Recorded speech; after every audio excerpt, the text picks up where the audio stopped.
आज की हिंदी अधिगम शाला में हम बात करेंगे कि वर्णमाला में कितने व्यंजन होते हैं। पिछली कक्षा में हमने जो बात करी थी वो स्वरों की करी थी और आज हम करेंगे व्यंजन कितने होते हैं। तो मानक रूप से देखा जाए तो हिंदी वर्णमाला में 33 व्यंजन होते हैं। अब आप कहेंगे कि मैम आपने तो कल बताया था कि 39 व्यंजन होते हैं। तो इस समस्या जो आपको ये दुविधा हो रही है, जो आपको ये संशय हो रहा है, उसका समाधान भी आपको इस कक्षा के अंत में मिल जाएगा।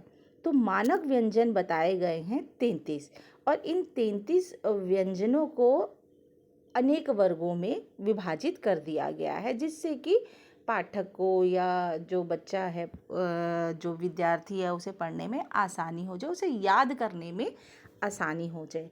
अगर हम बात करते हैं हिंदी वर्णमाला के व्यंजनों की, तो ये स्पर्श व्यंजन, अंतस्थ व्यंजन, ऊष्म व्यंजन, आगत व्यंजन और संयुक्त व्यंजन, इनमें इन वर्णमाला में व्यंजनों को इस प्रकार से विभाजित किया गया है। अगर हम स्पर्श व्यंजन की बात करें तो स्पर्श व्यंजन हमें 5 वर्गों में मिल जाते हैं और ये 5 वर्ग हैं कवर्ग, चवर्ग, टवर्ग, तवर्ग और पवर्ग। तो हर वर्ग की जब हम बात करते हैं तो हर वर्ग में 5 वर्ण हमें मिलते हैं और 5 वर्णों में जो 5वां वर्ण है वो अनुस्वार के रूप में प्रयोग होता है। ठीक है, यहाँ आप ये बात ध्यान रखिएगा। और यहाँ पर एक चीज़ और ध्यान रखिएगा, जो ये टवर्ग वर्ग में तीसरा और चौथा वर्ण है, इन्हीं से नव विकसित व्यंजनों का जो है निर्माण हुआ है, जो आप ड़ और अढ़ा के रूप में पढ़ते हैं। तो इन दोनों व्यंजनों से ही नवविकसित व्यंजन मिले हैं हमें।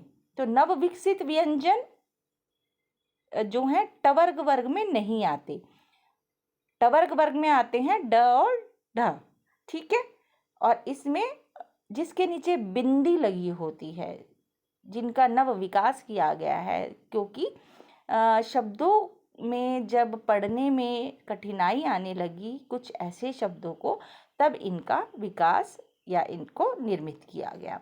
तो यहाँ पर देखते हैं क वर्ग में जो है 5 वर्ण है, च वर्ग में भी 5 वर्ण है, च छ ज झ ण, ट ठ ड ढ ण, त थ द ध न, प फ ब भ म। तो आप ये ध्यान रखिएगा, जब आपसे प्रश्न पूछा जाए कि स्पर्श व्यंजनों की संख्या कितनी है हिंदी वर्णमाला में, तो स्पर्श व्यंजन कुल मिला के कितने हैं? 25। उसके बाद आते हैं अंतस्थ व्यंजन।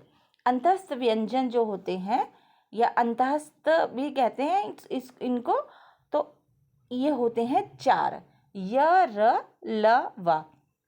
उसके बाद आते हैं ऊष्म व्यंजन, मतलब जिन व्यंजनों को बोलने में ऊष्मा निकलती है मुख से, तो वो है श स श ह। तो ये हमारे ऊष्म व्यंजन है। श से शलगम, श से षटकोण, स से सपेरा, ह से हाथी। आपने बचपन में सुना ही होगा श स स ह। तो जब इनको बोलते हैं, इन शुरू के 3 व्यंजनों को हम बोलते हैं, उच्चारण करते हैं इनका, तो ये अमूमन एक समान लगते हैं।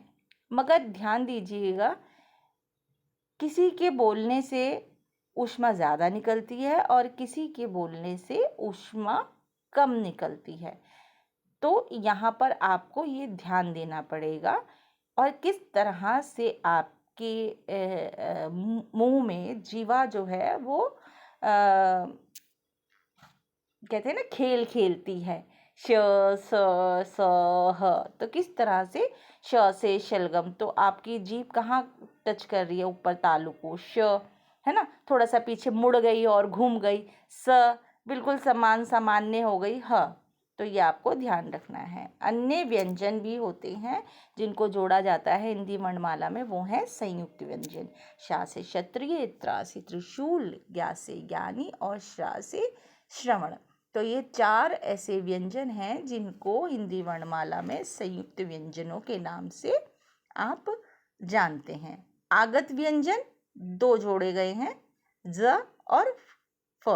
ठीक है, तो ये उर्दू के जब शब्दों का प्रयोग होता है, उर्दू भाषा के शब्दों का जब हम अपनी भाषा में प्रयोग करते हैं, तब वहाँ पर इन वर्णों का प्रयोग किया जाता है। अब जैसे मैंने बताया, नव विकसित व्यंजन जो है ड़ और ढ, तो ये दोनों नव विकसित व्यंजन हैं। कुल मिला के हमारे पास हो जाते हैं 39, है ना। 39 कितने होते हैं? 39। जो कल बात कही गई थी कि 39 व्यंजन हमारी वर्णमाला में कुल रूप से हमें मिलते हैं। तो आप देख सकते हैं कि उच्चारण, प्रयोग और अभ्यास से हम इसको जान सकते हैं और बता सकते हैं इन व्यंजनों को। तो हमारे पास अंत में निचोड़ क्या आया कक्षा का कि कुल मिलाकर 13 स्वर हैं और 41 व्यंजन हैं, जिसका जोड़ है 54। तो 54 वर्ण हमारी वर्णमाला में निहित है। आपको ये ध्यान रखना है। आज की कक्षा यहीं पर समाप्त होती है।